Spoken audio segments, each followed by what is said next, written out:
President Trump's long-awaited missile defense review didn't come close to the strategic vision articulated nearly 36 years ago by this president at the height of the Cold War.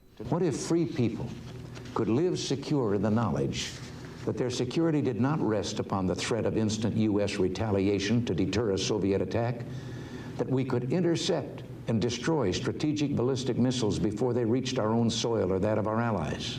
But it does aspire to chart a new era in keeping America and its allies safe from a full spectrum of 21st century threats.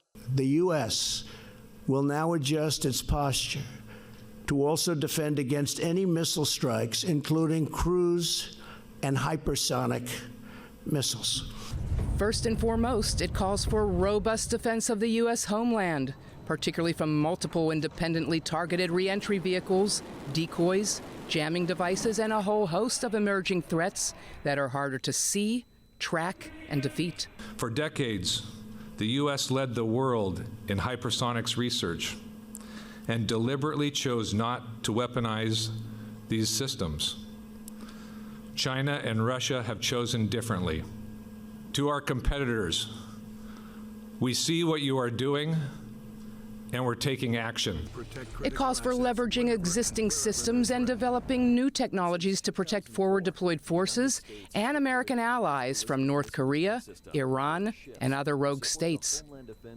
For Israel, the world's first nation to deploy active defenses in response to the dozens of Iraqi Scuds that began falling here 28 years ago this month, it reaffirms Obama-era guarantees of $500 million each year over the next decade to further fortify its multi-layered intercepting network. It revives a Reagan-era concept for killing missiles shortly after launch in their boost phase, when ascending missiles provide hot and slow-moving targets more vulnerable to attack.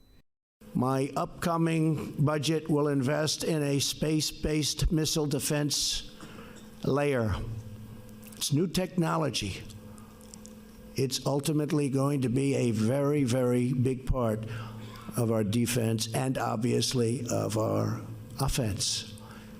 Back in the hair-trigger superpower tension of the 1980s, Ronald Reagan eschewed the deterrent value of combining offense and defense. If paired with offensive systems, they can be viewed as fostering an aggressive policy, and no one wants that. But in today's world of rogue states and radical non-state actors, Donald Trump has no such qualms. We will terminate any missile launches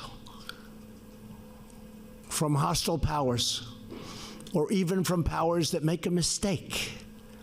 It won't happen, regardless of the missile type or geographic origins of the attack.